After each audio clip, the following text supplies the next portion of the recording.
अस्सलाम वालेकुम, आप देख रहे हैं प्रोग्राम आज शाहजेब खानजादा के साथ। उनकी गैर मौजूदगी में मैं अब्दुल्ला सुल्तान इस प्रोग्राम की निस्बानी के फ़राइज़ सर अंजाम दे रहा हूँ। प्रोग्राम में सबसे पहले आपको बताएं कि अदालत ने कायदे हिज़्ब इख्तिलाफ शहबाज शरीफ को बैरून मुल्क जाने की इजाज़त दे दी, लेकिन हुकूमत शहबाज शरीफ को मुल्क से बाहर नहीं जाने दे रही। हुकूमत ने शहबाज शरीफ को बाहर जाने की इजाज़त मिलने के खिलाफ दोबारा अदालत जाने का ऐलान किया है और ये भी फैसला किया है कि हुदैबिया पेपर मिल्स केस की असर नौ तहकीकात की जाएंगी। वफाकी वज़ीर इत्तलात फवाद चौधरी ने ट्वीट में बताया कि आज वज़ीर आज़म इमरान खान को कानूनी टीम ने शहबाज शरीफ के मुकदमात के हवाले से तफसीली ब्रीफिंग दी। हुकूमत ने फैसला किया है कि हुदैबिया पेपर मिल का मुकदमा नए सिरे से तफ्तीश का मुतकाज़ी है और इस सिलसिले में मुतल्लिका इदारों को तफ्तीश नए सिरे से शुरू करने की हिदायत दी जा रही हैं। फवाद चौधरी ने मजीद लिखा कि हुदैबिया का मुकदमा शरीफ खानदान की करप्शन का सबसे अहम सिरा है। इस मुकदमे में शहबाज शरीफ और नवाज शरीफ मरकजी मुल्जिम की हैसियत रखते हैं। जो तरीका हुदैबिया केस में पैसे बाहर भेजने के लिए इस्तेमाल हुआ उसी को बाद में हर केस में अपनाया गया, इसलिए इस केस को अंजाम तक पहुंचाना बेहद अहम है। इससे पहले गुज़श्ता रोज़ वफाकी वज़ीर इत्तलात फवाद चौधरी के साथ न्यूज़ कॉन्फ्रेंस करते हुए वज़ीर आज़म के मुशीर दाखिला और एहतसाब शहजाद अकबर ने ऐलान किया कि शहबाज शरीफ को बैरून मुल्क जाने की इजाज़त देने के खिलाफ हुकूमत भी अदालत के सामने अपना मौक़िफ़ रखेगी, जबकि शहबाज शरीफ की ज़मानत के खिलाफ भी अपील के कानूनी जवाज़ मौजूद हैं। जुमे के रोज लाहौर हाई कोर्ट ने शहबाज शरीफ को इजाजत दी कि वो इलाज की गर्ज से 8 मई से 3 जुलाई के दौरान एक मरतबा मुल्क से बाहर जा सकते हैं। उसी रात शहबाज शरीफ बरतानिया जाने के लिए लाहौर एयरपोर्ट पहुंचे तो उन्हें FIA हुकाम ने आगाह किया कि उनका नाम प्रोविजनल नेशनल आइडेंटिफिकेशन लिस्ट यानी PNIL में मौजूद है, इसीलिए उन्हें बैरून मुल्क जाने की इजाजत नहीं दी जा सकती। एयरपोर्ट पर काफी देर बहस मुबाहिसे के बाद शहबाज शरीफ घर वापस रवाना हो गए। तहम उसी रोज लाहौर में मुस्लिम लीग नून की रहनुमा मरियम औरंगजेब और अता तारड़ दीगर रहनुमाओं और कारकुनों के हमरा FIA के दफ्तर पहुंचे, जिसके खिलाफ FIA ने पुलिस को तहरीरी दरखास्त दे दी है। असिस्टेंट डायरेक्टर FIA ने CCPO लाहौर को मरियम औरंगजेब, अता तारड़, मियां मरगूब, गजाली भट्ट और 12 नामालूम अफराद के खिलाफ दरखास्त दी है, जिसमें कहा गया है कि लीगी रहनुमाओं ने FIA लाहौर ऑफिस पर धावा बोला और दफ्तर में घुसकर तलाशी ली। NCOC की हिदायत के मुताबिक दफातर बंद थे, फिर भी लॉकडाउन के अहकामात की खिलाफ वर्जी की गई, इसलिए मुलव्वस अफराद के खिलाफ कानूनी कार्रवाई की जाए। यानी हुकूमत ने न सिर्फ शहबाज शरीफ के बाहर जाने के खिलाफ खुद अदालत जाने का फैसला किया है, बल्कि NAB को भी मशवरा दे रही है कि शहबाज शरीफ की जमानत के खिलाफ भी अदालत में अपील करे। इसके अलावा हुकूमत ने हुदैबिया पेपर मिल्स केस भी दोबारा खोलने का फैसला किया है। सुप्रीम कोर्ट ने 15 दिसंबर 2017 को हुदैबिया पेपर मिल्स केस दोबारा खोलने से मुताल्लिक NAB की अपील मुस्तरद कर दी थी। जस्टिस मुशीर आलम की सरबराही में 3 रुकनी बेंच ने NAB की अपील मुस्तरद करने का फैसला मुतफ़िक़ा तौर पर दिया था। बाद में NAB ने फैसले के खिलाफ नजरसानी अपील दायर की थी, वो भी 29 अक्टूबर 2018 को सुप्रीम कोर्ट ने मुस्तरद कर दी थी। इस सारे मामले पर बात करेंगे नून लीग के सीनियर रहनुमा राना सनाउल्लाह हमारे साथ मौजूद है। राना साहब, एक तो शहबाज शरीफ के बाहर जाने का मामला, फिर आज बाज़ाब्ता ऐलान किया गया कि हुदैबिया पेपर मिल केस की असर नौ तहकीकात का फैसला किया है हुकूमत ने। बहुत से कानूनी महाजों पर हुकूमत ऐसा लग रहा है कि आपसे महाजराई के लिए तैयार है, कि आप लोग भी तैयार हैं?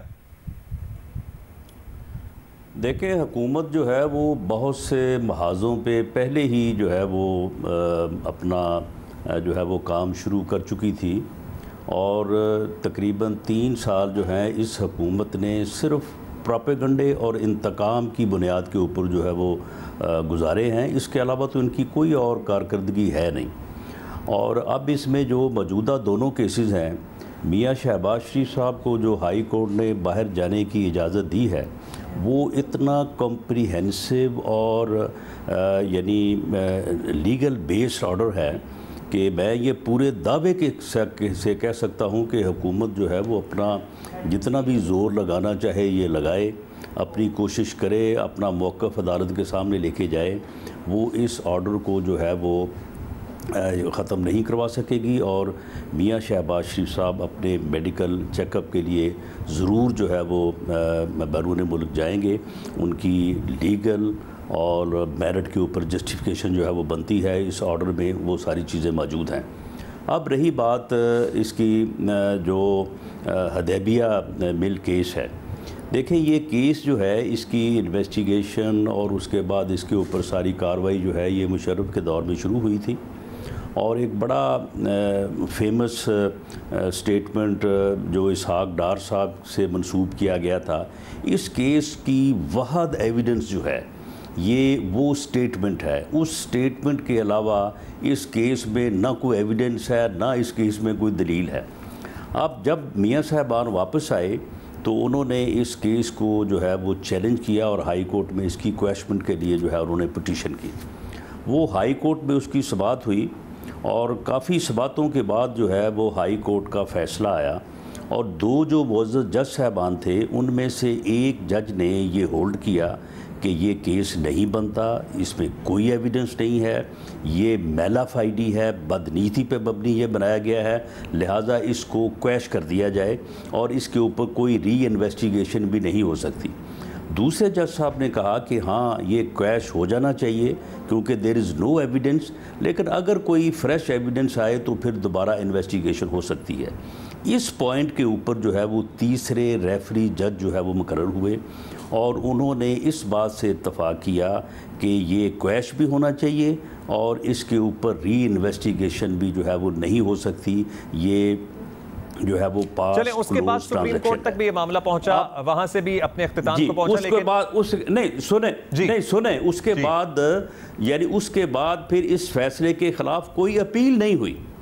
और फिर जब पनामा का केस चल रहा था तो पनामा के केस में उस बेंच के सामने, लार्जर बेंच के सामने जो है ये दोबारा मामला उठा, तो उस बेंच ने ये होल्ड किया कि इस केस में दोबारा से इन्वेस्टिगेशन या इस केस को दोबारा जो है वो उस वक्त तक नहीं उठाया जा सकता जब तक वो हाई कोर्ट का फैसला मौजूद है। लिहाजा हाई कोर्ट के फैसले को फिर चैलेंज किया गया सुप्रीम कोर्ट में और सुप्रीम कोर्ट के एक फुल बेंच ने हाई कोर्ट के फैसले को अब होल्ड किया। तो अब ये केस जो है ना सिर्फ ना ये री इन्वेस्टिगेट हो सकता है और ना ही इसका रीट्रायल हो सकता है।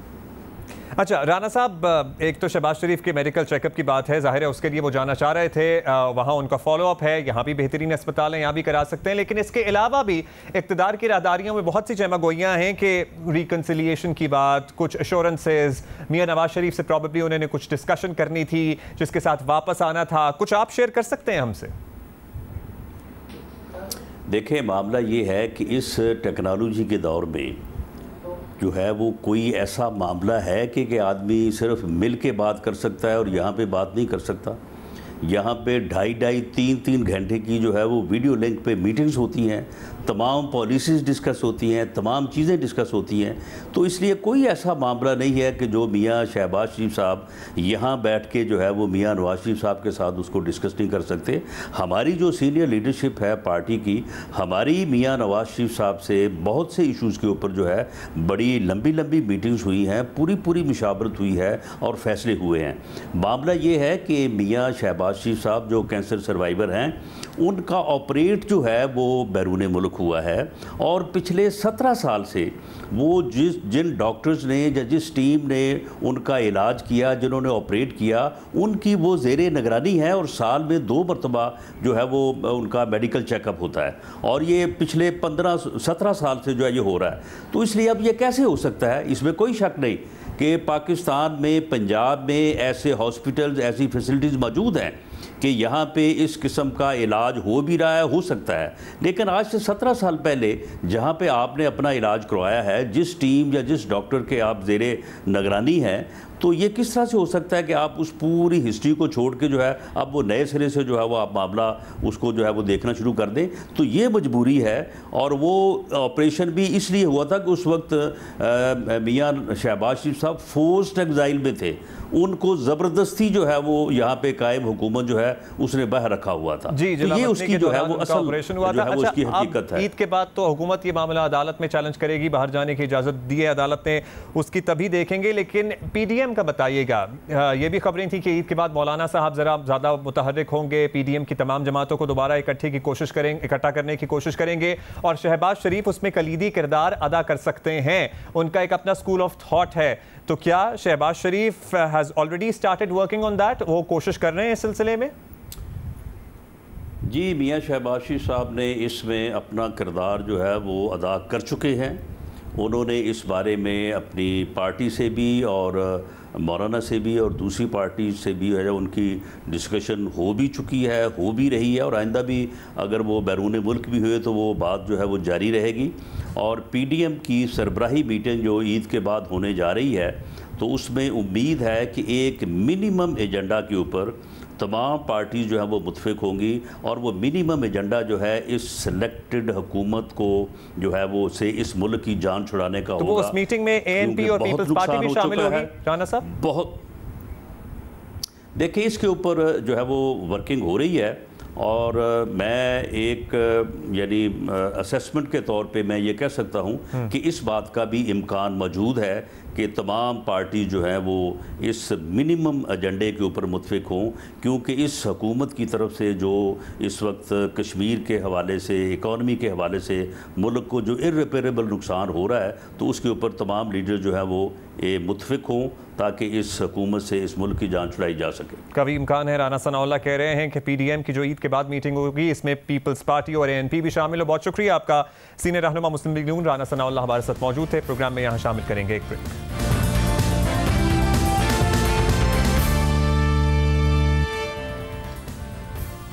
Welcome back. अदालत ने मियां शहबाज शरीफ को बाहर जाने की इजाज़त दी, हुकूमत ने उन्हें जाने नहीं दिया। इसी बारे में बात करते हैं, और अब नए केसेस खोलने की भी बात की जा रही है। सीनियर सहाफ़ी तज्ज़ियाकार हामिद मीर साहब हमारे साथ मौजूद हैं।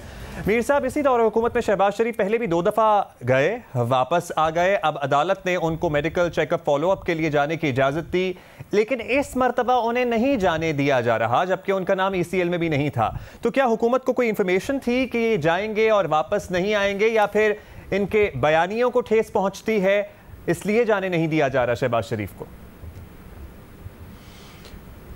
देखिए, मेरी जो राय है उससे कोई इख्तलाफ कर सकता है, लेकिन मैं ये समझता हूँ कि शहबाज शरीफ साहब को इसलिए नहीं जाने दिया गया कि पता था कि ये जाएंगे तो वापस ज़रूर आएंगे, और वापस जब आएंगे तो फिर अपने साथ बहुत कुछ लेकर आएंगे, तो इसलिए उनको जाने ही नहीं दिया गया।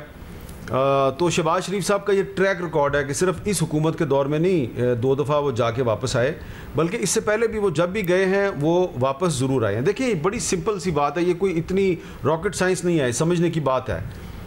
देखिए, हुकूमत ने इस वक्त किन लोगों को गिरफ़्तार किया हुआ है? ये कौन लोग हैं? एक तो ख्वाजा आसिफ साहब हैं। ख्वाजा आसिफ साहब के बारे में आप जानते हैं कि ये शहबाज शरीफ साहब का जो स्कूल ऑफ थॉट है उसी के हामी हैं, ये रिकॉन्सिलिएशन के हामी हैं। तो इसी तरह दूसरी तरफ पीपल्स पार्टी से खुर्शीद शाह साहब को गिरफ़्तार किया हुआ, वो भी रिकॉन्सिलिएशन के हामी है। ग्रैंड डायलॉग की बात करते हैं। तो शहबाज शरीफ साहब जो हैं उनको ज़्यादा ख़तरनाक इसलिए समझा जाता है कि ये मुज़ाहमत के हामी नहीं है, ये लड़ाई के हामी नहीं है, ये कहते हैं मुफाहमत करो, ग्रैंड नेशनल डायलॉग करो। तो जो बंदा इस वक्त पाकिस्तान के इदारों के साथ मिलजुल के चलने का हामी है, मुफाहमत की बात करेगा, वो इमरान खान साहब के लिए ज़्यादा ख़तरनाक है। तो इसलिए इनको बाहर नहीं जाने दिया कि कहीं शहबाज शरीफ साहब बाहर जाएं, नवाज शरीफ साहब को मिलें और वहाँ से कोई उनसे नई कमिटमेंट लेके ना वापस आ जाएं, कोई उनको किसी चीज़ पे मना ना लें। तो मैं समझता हूँ कि इसीलिए अब हुकूमत ने डेस्परेशन में हुदैबिया पेपर मिल का केस खोलने का ऐलान कर दिया है। अब देखें, वो केस जो है उसका हाई कोर्ट से भी फैसला हो चुका है, उसका सुप्रीम कोर्ट से भी फैसला हो चुका है। फिर सुप्रीम कोर्ट ने ना सिर्फ उसको डिसमिस कर दिया, बल्कि उसमें जो रिव्यू पिटीशन थी वो भी 2018 अक्टूबर में वो भी डिसमिस हो चुकी है। तो मुझे नहीं समझ आती कि हुकूमत कैसे ये दोबारा सारे केस खोलेगी। लेकिन एक बात तय है कि शहबाज शरीफ साहब जो हैं वो हुकूमत उनको अपने लिए ज़्यादा खतरनाक समझती है। इस टग ऑफ वॉर में आपको लगता है कि शहबाज शरीफ, जो हुकूमत ने चैलेंज भी करने का ऐलान कर दिया है कि ये पहले वर्किंग डे पर इनके बाहर जाने का फैसला चैलेंज करेंगे, शहबाज शरीफ आपको लगता है कि बाहर जा पाएंगे और वापस आने की जो रिकन्सिलिएशन की बात कर रहे हैं और साथ लाने की बात कर रहे हैं, कुछ हमें बता सकते हैं कि क्या कुछ हो सकता था जो वो बैग में अपने साथ वापस लेके आते जिससे हुकूमत मुमकिन तौर पर ज़रा खौफजदा हो गई? देखें, एक तो वो शहबाज शरीफ साहब ये चाहते हैं कि PDM जो है उसकी जो पार्टियां नाराज़ होकर चली गई हैं उनको वापस लाया जाए। तो एक तो वो ये चाहते थे कि वो जाते नवाज शरीफ साहब से बात करते, उनसे वो मैंडेट लेके आते कि जी आप मुझे इजाज़त दें कि मैं ईद के बाद जो PDM की जो पार्टियां हैं, पीपल्स पार्टी और ANP, तो मैं मौलाना फजलुर रहमान साहब के साथ मिल के उनको वापस लेके आऊँगा। दूसरी बात यह है कि जो मौलाना फजलुर रहमान साहब करना चाह रहे हैं उसमें वो चाहते हैं कि दरमियानी रास्ता, क्योंकि देखें ना, अगर पीपल्स पार्टी और ANP वापस आएगी तो फिर उनको साथ लेके अगर चलना है तो कुछ आप उनकी मानेंगे ना, कुछ अपनी मनवाएंगे, कुछ उनकी मानेंगे। तो उनका जो बयानिया है वो क्या है, वो ये कहते हैं जी कि पार्लियामेंट के अंदर रह के आप लड़ाई जो है उस पर भी फोकस करें। ठीक है, सड़कों पर भी लड़ाई करें लेकिन पार्लियामेंट के अंदर रह के भी लड़ाई करें। तो पार्लियामेंट के अंदर रह के कैसे लड़ाई होगी? तहरीक अदम एतमाद। तो वो तहरीक अदम एतमाद के हवाले से भी शहबाज शरीफ साहब जो हैं वो चाहते हैं कि नवाज शरीफ साहब को कन्विंस करें, पंजाब में भी और मरकज़ में भी। लेकिन ये बात क्लियर है कि ऐसी किसी भी सूरत में किसी भी मूव जब भी वो करना चाहते हैं तो उसमें शहबाज शरीफ साहब वज़ारत उज़्मा के उम्मीदवार कतन नहीं है, बिल्कुल नहीं है।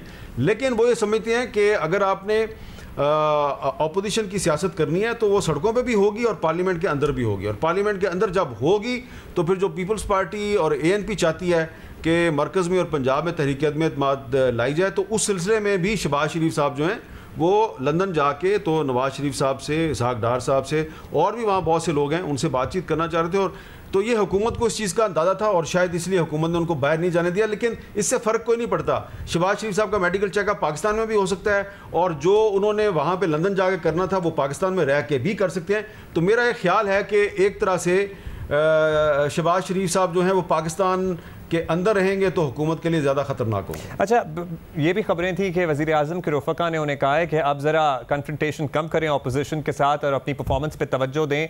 अब जिस तरह शहजाद अकबर साहब और फवाद चौधरी साहब आके बातें कर रहे थे, ऐसा लगता है कन्फ्रंटेशन कम होने वाली नहीं है आने वाले चंद दिनों में, हफ्तों में। बिल्कुल भी कन्फ्रंटेशन कम नहीं होगी। और देखिए, आज है 10 मई और आज से ठीक 20-25 दिन के बाद यानी कि जून के फर्स्ट वीक में बजट पेश होना है पाकिस्तान की कौमी असम्बली में और बजट का पूरा सेशन जो है वो चलेगा। और दूसरी तरफ आप ये देख लें कि जहांगीर तरीन साहब का जो ग्रुप है उसने भी हुकूमत को चैलेंज किया हुआ है। और अगर शहबाज शरीफ साहब जो हैं उनकी एफ़र्ट से कौमी असम्बली के अंदर PDM की जमातें दोबारा इकट्ठी हो जाती हैं तो आप देखें कितना टफ़ टाइम देंगे। इसीलिए मेरी इन्फॉर्मेशन ये है कि हुकूमत भी जो है वो बहुत सख्त मौक़िफ़ इख्तियार करने वाली है अपोजिशन के साथ और अपोजिशन का जो पॉइंट ऑफ व्यू है वो उससे ज़्यादा सख्त होगा। दोनों तरफ से तैयारियां की जा रही हैं, ईद का इंतज़ार किया जा रहा है। जैसे ही ईद ख़त्म होगी और बजट का इजलास शुरू होगा तो आप देखेंगे कि पाकिस्तान में वो हाहाकार मचेगी, वो यहाँ पर एक दूसरे पे इल्ज़ामात लगाए जाएंगे और वो गर्मा गर्मी होगी कि जो जून जुलाई की गर्मी और हवा से आप उसको भूल जाएंगे। यानी आने वाले दिनों में पाकिस्तानी सियासत में गर्मा गर्मी में इजाफा ही होगा, मौसम कुछ बेहतर नहीं होगा। बहुत शुक्रिया आपका हामिद मीर साहब, आपने वक्त दिया। अब हुदैबिया पेपर मिल केस दोबारा खोलने की हुकूमत की तरफ से बात की जा रही है, इसी पर बात करेंगे। माहिर कानून रशीद रिजवी साहब हमारे साथ मौजूद हैं। रशीद रिजवी साहब, आप अपनी एक्सपर्टीज से ज़रा हमें बताइए, हमें गाइड करें कि ये कैसे मुमकिन है कि एक केस जिसका हाईकोर्ट से भी फैसला हो गया, उसके बाद सुप्रीम कोर्ट ने भी उसे डिसाइड कर दिया, दोबारा से हुकूमत ये कह दे कि असर नौ तहकीकात की जाएंगी इस पे? मैं समझता हूँ कि ये बिल्कुल अब मुश्किल है, इसलिए कि ये सेटल्ड हो गया है इशू। आपको याद है कि लाहौर हाई कोर्ट की बेंच में एक जज, फुल बेंच में से एक जज ने ये सजेशंस भी दी थी, ये परमिशन भी दी थी नैपको की वो दोबारा इंक्वायरी कर रहे हैं, जबकि मेजॉरिटी जज उसके हक में नहीं थे। सुप्रीम कोर्ट में भी ये क्वेश्चन फिर रेज हुआ, उन्होंने वो व्यू सेटिसाइड कर दिया सिंगल जज का भी कि इसको दोबारा इंक्वायरी की जाए। उनसे कोई वजह नहीं दी है सिंगल जज ने परमिट करते वक्त नैपको की दोबारा इन्वेस्टिगेट करें, कोई रीजनिंग नहीं दी, लिहाजा वो भी ऑर्डर सेटिसाइड कर देते हैं। तो अब इस फैसले के बाद और इसके खिलाफ कोई रिव्यू उन्होंने फाइल नहीं की। पहले भी अपील ये 4 साल के डिले के बाद गए थे, अब फिर उसको 3 साल से ऊपर हो गए। फैसले को 2018 में आए थे, 2014 में लाहौर हाई कोर्ट का फैसला था। तो मैं समझता हूँ कि अंग्रेजी में से कहते हैं बीटिंग अ डेड हॉर्स, ये मुर्दा घोड़ा है, जितने भी चाबुक लगाए वो खड़ा नहीं हो सकेगा। ठीक, बहुत शुक्रिया आपका रशीद रिजवी साहब, आपने वक्त दिया। प्रोग्राम में यहाँ शामिल करेंगे एक ब्रेक के बाद वज़ीर आज़म के अहम दौरा सऊदी अरब की बात करेंगे।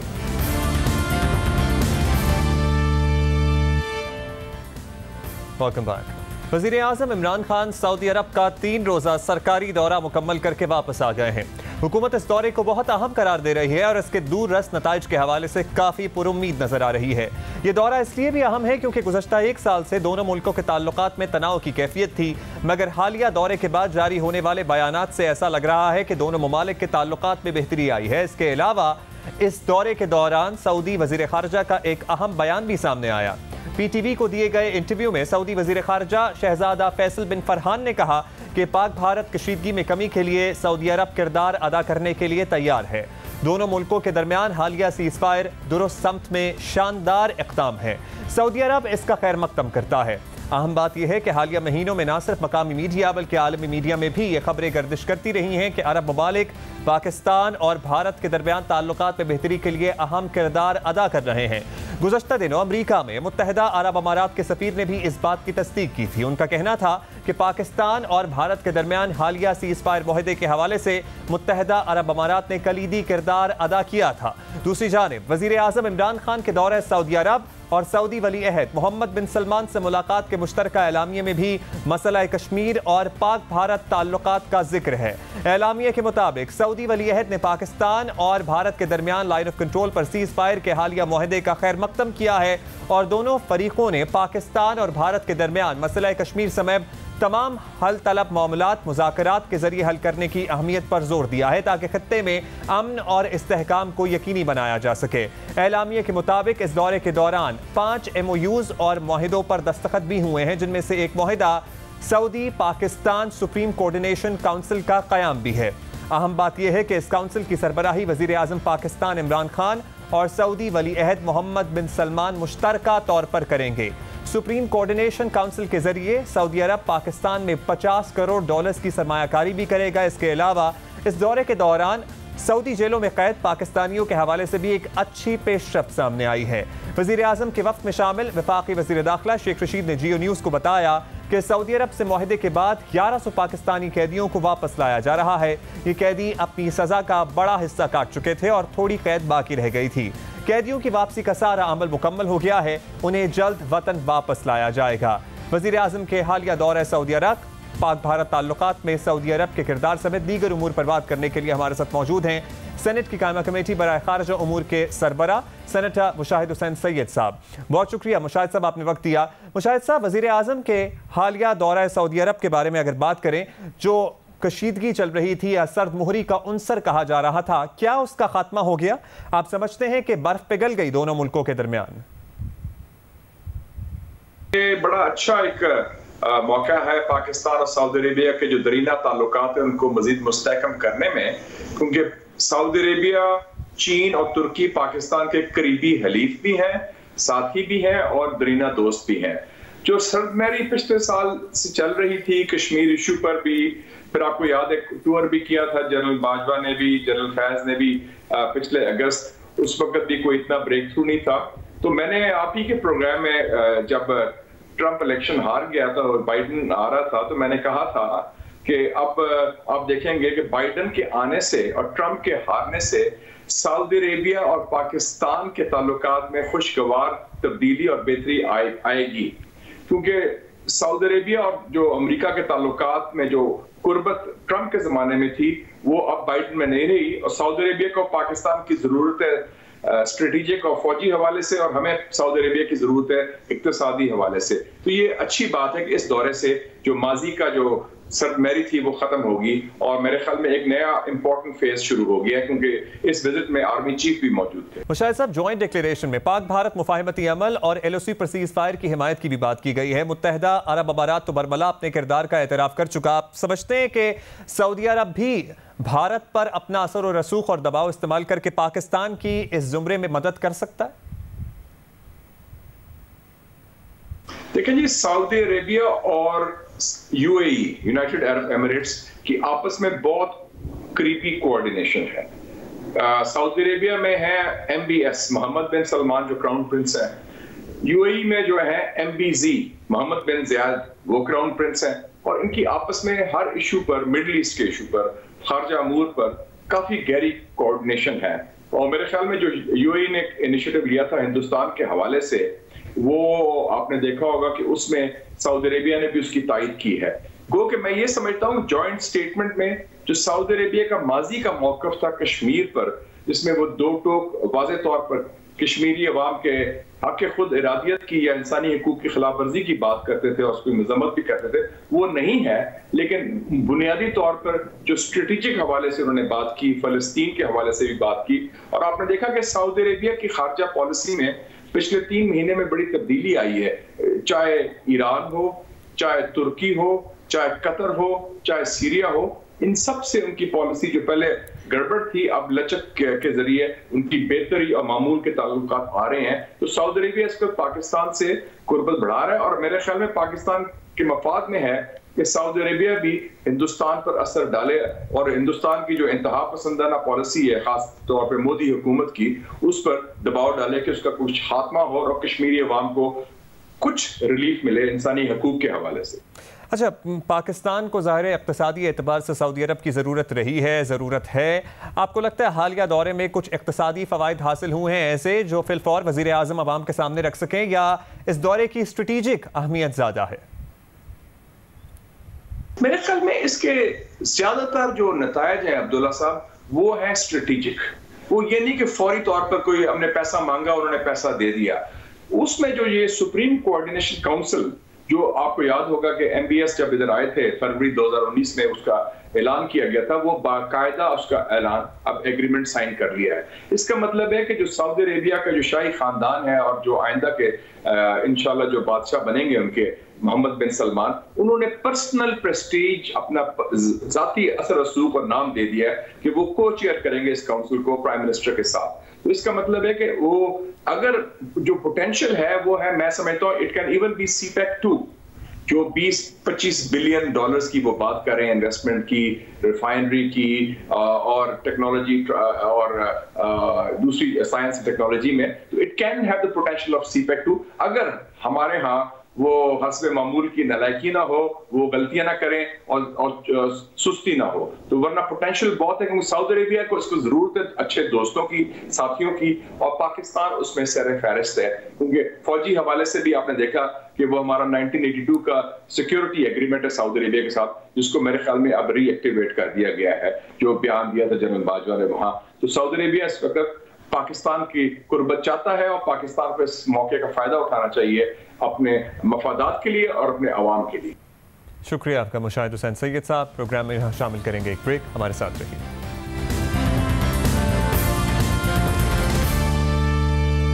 मस्जिद अक्सा मुसलसल 3 दिन से मैदान जंग का मंजर पेश कर रही है। इस्राइली फोर्सेस की जानिब से निहत्ते फलस्तीनियों पर हमलों के बाद सूरत हाल मजीद कशीदा होती नजर आ रही है। ये मामला जुमे की रात को शुरू हुआ जब रात को नमाज के बाद इस्राइली फोर्सेस ने मस्जिद अक्सा पर धावा बोला, नमाजियों पर शेलिंग की, रबड़ की गोलियां चलाईं, स्टन ग्रेनेड और वाटर कैनन का इस्तेमाल किया, जबकि खदशा जाहिर किया जा रहा है कि आज इसराइलियों की जानिब से यरूशलेम फ्लैग मार्च के दौरान सूरत हाल मजीद कशीदा हो सकती है।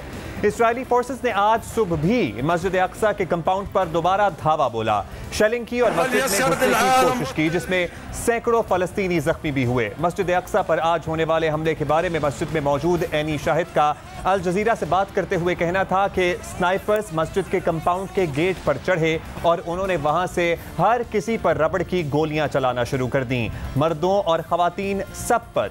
इसी दौरान पुलिस की भारी नफरी मस्जिद के दीगर अतराफ से अंदर दाखिल हुई।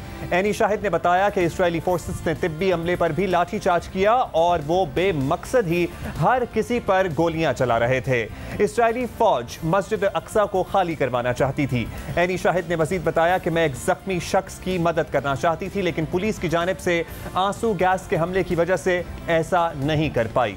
फलस्तीनी रेड क्रिसेंट के मुताबिक जुमे से जारी इस कशीदगी में अब तक 200 से जायद फलस्तीनी जख्मी हो चुके हैं, जबकि दर्जनों फलस्तीनियों को हिरासत में भी लिया जा चुका है। फलस्तीनी रेड क्रिसेंट के मुताबिक मस्जिद अक्सा पर इस्राइली फोर्सेस के हमलों में 6 सहाफ़ी भी शदीद मुतासिर हुए हैं, जबकि एक खातून सहाफ़ी भी इस्राइली फोर्सेस के हमले में जख्मी हुई हैं। रेड क्रिसेंट के मुताबिक हमले में जख्मी अफराद की अक्सरियत के चेहरे और आंखें रबड़ की गोलियों और स्टन ग्रेनेड के टुकड़ों से मुतासिर हुई हैं। सिर्फ यही नहीं, अब इस्राइली फोर्सेस की जाहरियत मशरकी यरूशलेम के दीगर इलाकों तक फैल गई है, जो यहाँ इस्राइली फोर्सेस के अहलकार फ़लस्तीनी अक्सरियती आबादी वाले इलाकों में छापे मार रहे हैं और फ़लस्तीनियों को उनके घरों में भी हिरासा किया जा रहा है, जबकि कई फ़लस्तीनी हालिया झड़पों में घर छोड़ने पर भी मजबूर हो गए हैं। मस्जिद अक्सा पर इजरायली फोर्सेस और फ़लस्तीनियों के दरमियान कशीदगी रमज़ान के शुरू से ही जारी थी, लेकिन हमलों में तेज़ी उस वक्त देखी गई जब इजरायली अदालत ने मुसलमान अक्सरियती इलाका शेख जर्राह में चंद फ़लस्तीनी ख़ानदानों को उनके घर खाली करने का हुक्म देते हुए वो जगह इजरायली आबादकारी तंजीम को देने का फैसला सुनाया, जिसके बाद अब इजरायली शहरी ज़बरदस्ती फ़लस्तीनी शहरियों के घरों पर कब्जा कर रहे हैं और एहतजाज करने वाले शहरियों को तशद्दुद का निशाना बना रहे हैं। यानी अब एक तरफ मस्जिद अक्सा और दूसरी तरफ शेख जर्राह के इलाके में इजरायली फ़ौज फ़लस्तीनियों को निशाना बना रही है। इस हवाले से पाकिस्तान के अलावा तुर्की, ट्यूनिस, मिस्र की जानिब से सख्त अल्फाज में मजम्मत की गई, जबकि इसराइल को हाल ही में तस्लीम करने वाले अरब ममालिक कतर, बहरीन और मुत्तहदा अरब अमारात ने भी इसराइली फोर्सेस के मजालिम पर तशवीश का इजहार किया है। एक तरफ तो वहाँ खित्ते की ये सूरत हाल है, दूसरी तरफ अपने खित्ते की बात करें तो अफगानिस्तान के दारुल हुकूमत काबुल में हफ्ते को एक अफसोसनाक वाक़या पेश आया, जहाँ काबुल में तालिबात के स्कूल को निशाना बनाया गया। दहशतगर्दी के इस हमले में हलाकतों की तादाद 68 हो गई, जिसमें अक्सरियत तालिबात की है, जबकि हमले में 165 अफराद जख्मी भी हुए। अफगान सदर अशरफ गनी ने हमले का इल्ज़ाम तालिबान पर लगाया है, जबकि तर्जुमान अफगान तालिबान ने वाक़े में मुलव्विस होने की तरदीद करते हुए इसकी मजम्मत की है और ईद के 3 दिन तक जंग बंदी का ऐलान किया है। यह हमला ऐसे वक्त में सामने आया जब अमरीका अफगानिस्तान से अपनी फोर्सेस वापस बुला रहा है। अमरीकी अफवाज के इनखला का आगाज 1 मई को शुरू हुआ था, जो रवा साल 11 सितंबर तक मुकम्मल कर लिया जाएगा। इस हवाले से आज army chief general Qamar Javed Bajwa ने अफगानिस्तान का दौरा भी किया। DGISI lieutenant general Faiz Hamid भी उनके हमराह थे। आर्मी चीफ ने अफगान सदर अशरफ गनी से मुलाकात की, जिसमें बरतानिया के आर्मी चीफ निकोलस पेट्रिक भी मौजूद थे। अफगानिस्तान की मजमूई सूरत हाल पर बात करेंगे। हमारे साथ मौजूद हैं अफगान उमूर के माहिर रहीमुल्लाह यूसुफजई साहब। बहुत शुक्रिया रहीमुल्लाह साहब। रहीमुल्लाह साहब, माजी में हमने देखा कि अफगानिस्तान में हालात कशीदा होते हैं तो उसका स्पिल ओवर पाकिस्तान पर आता है। क्या लगता है आने वाले दिनों में खूरेजी में अफगानिस्तान में इजाफा होगा या सूरत हाल कुछ कंट्रोल में आएगी? देखिए, खूनरेजी में तो इजाफा हुआ है और जब से अमेरिका ने ऐलान किया कि वो अपने इनखला को 4 महीने बाद करेगा, तो उसके बाद हम देख रहे हैं कि तालिबान के हमले भी हुए हैं और शायद दाइश पे हमले कर रही है। लेकिन अभी ये जो 3 दिन की ईद उल फितर के लिए तालिबान ने जंगबंदी का ऐलान किया है, हुकूमत ने भी उसका मस्बत जवाब दिया है, तो कम से कम 3 दिन तो जंग नहीं होगी। अलबत्ता दाइश की तरफ से ख़तरा रहेगा या जो बाकी तंजीमें हैं तो वो हमले करेंगी और वो इस जंग बंदी को नाकाम बनाने की कोशिश करेंगी। पाकिस्तान के ऊपर वाकई मनफी असर पड़ता है अगर वहाँ पे हमले होते हैं। तो यहाँ पर भी हमने देखा है कि अक्सर पाकिस्तान में भी दहशतगर्दी की कार्रवाइयाँ होती हैं, लेकिन पाकिस्तान मेरे ख़्याल में इस बात को समझता है और ये कोशिश करते हैं कि ऐसे हमलों को रोका जाए। रहीमुल्लाह साहब, अमरीका, तालिबान, अफगान हुकाम और दीगर स्टेक होल्डर्स के मामलात तो अपनी जगह, आज के आर्मी चीफ के दौरे को मद्देनजर रखते हुए पाकिस्तान और अफगानिस्तान के मामलात किस सतह पे हैं? देखें, आज जो मुलाकात हुई उसमें दिलचस्पी की बात यह है कि जो बरतानिया के आर्मी चीफ हैं जनरल निकोलस कार्टर, वो पहले इस्लामाबाद आए और फिर वो भी काबुल गए और इस मुलाकात में वो शामिल थे। तो लग ये रहा है कि बरतानिया कोई मसालियती किरदार अदा कर रहा है ताकि पाकिस्तान और अफ़गानिस्तान के ताल्लुकात बेहतर हो जाए। पहले भी बरतानिया ने ऐसी कोशिशें की थी जो कामयाब नहीं हुई थी, लेकिन ये है कि पाकिस्तान तो ख़ुद भी बराह रास्त अफ़गानिस्तान से बातचीत करता रहा है, काफ़ी अहम दौरे भी हुए और ताल्लुकात पहले के मुकाबले में पाकिस्तान और अफ़गानिस्तान के बेहतर हुए हैं। आज देखें, अशरफ गनी ने पाकिस्तान की बड़ी तारीफ़ की है। कोई 2 हफ्ते कबल अशरफ गनी ने पाकिस्तान को कहा था कि वो फैसला करे कि अफ़गानिस्तान से दोस्ती करनी है या दुश्मनी करनी है। आज उन्होंने पाकिस्तान के बारे में कहा कि अफ़गानिस्तान के अमन के हवाले से पाकिस्तान का किरदार बड़ा मस्बत है और इसमें इखलास भी है। तो ये इनकी तरफ से इस तरह के कभी तल्ख कभी मीठे जुमले सुनने को मिलते हैं, लेकिन मेरे ख्याल में फ़िलहाल लग ये रहा है कि पाकिस्तान का जो किरदार है अफ़गानिस्तान के अमन के हवाले से, उससे अमेरिका, बरतानिया, अफ़गानिस्तान सारे ही खुश हैं। बहुत शुक्रिया आपका रहीमुल्लाह यूसुफजई साहब। प्रोग्राम में आज के लिए बस इतना।